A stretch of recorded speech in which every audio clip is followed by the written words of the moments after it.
বেশ আমার জীবনের সাথে মিলছে।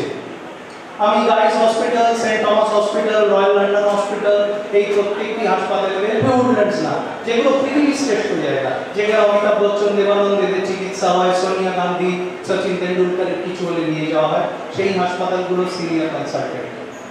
আমি সব ছেড়ে মনের আনন্দে এরকমভাবে জলাঞ্জলি দেওয়ার মতো ব্যাংক অ্যাকাউন্ট ক্লোজ করে এই কলকাতাকে দেখবো বলে, বাংলাকে দেখবো বলে চলে এসেছিলাম।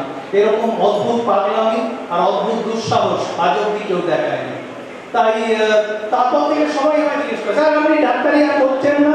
ফেসবুকে দেখছি খালি পাঞ্জাবি পরা ছবি। মানে ডাক্তারি করছি, যদি রোজ হাতের রক্তমাখা গ্লাভস আর টিউমার আর কার কার পেছাবে ব্লাড এসছে এই ছবি নিতাম, তুমি আর রাতে ঘুমাতে পারতে না। আমি দুটো করতে পারি বলি আমি আর তুমি। তো আমি শেষ তারপর দুটো বিরাট মেগা পরিবার করে রয়েছে, যাদের বাড়িগুলো আমার ভীষণ পছন্দ। আর যারা কেন জানি না, আমি তাদের বাড়িতে জন্মাইনি, কিন্তু তারা আমাকে যেন তাদের বাড়ি একজন মানুষ হিসেবে বরণ করে নিয়েছিল। একটা অরবিন্দ রায় পরিবার আর একটা শোভাবাজার রাজবাড়ি, এই দুটি পরিবারের কাছে আমার কৃতজ্ঞতার কোনো সীমা নেই। তার আগে আরেকটি পরিবারকে আমি ছোট্ট করে মাইন্ডটা দিতে চাই, যারা একটা অদ্ভুত জিনিস দেখাচ্ছে।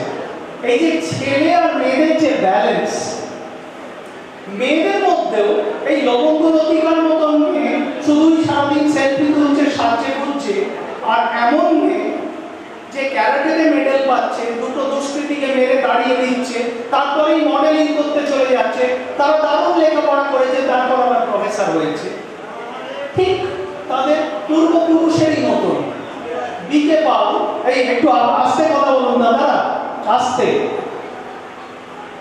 তো বটকৃষ্ণ পাল পরিবার একটা অসাধারণ পরিবার। একদিকে তাদের বাড়িটা আমি যতবার দেখি শোভাবাজার স্ট্রিটে, অবাক হয়ে তাকিয়ে থাকি যে আমি এরকম বাড়ি আর দেখি, অদ্ভুত। তারপর তাদের বাড়ির ওপরে যখন ছাদে উঠি, কিছু ভেবে পাই না কোথা থেকে নামবো। আমায় ওরা বুঝিয়েছিল যে বিপ্লবী আমলে ওইভাবে ওরা ইংরেজদের চোখে ধুলো দিয়ে পালিয়ে যেত, কেউ ধরতে পারতো না। কোথা থেকে কার একতলা কার পাঁচতলা উঠে গিয়ে স্বপ্নডোর মতো আবার কোথা দিয়ে বেরিয়ে চলে গেছে পাশের বাড়িতে, কেউ অবাক হয়ে যাবে, জানতে পারবে না। ছাদে উঠে দেখবেন একটা প্যাগোডা, কলকাতা কারোর কাছে নেই, প্রমাণ করা বহুত অদ্ভুত সুন্দর। ছাদ অব্দি পাঁচতলা গেলাম, তো তারপর আবার একটা প্যাগোডা, সেটা আরো পাঁচতলা, ছাদের ওপর তৈরি, লম্বা মিনার।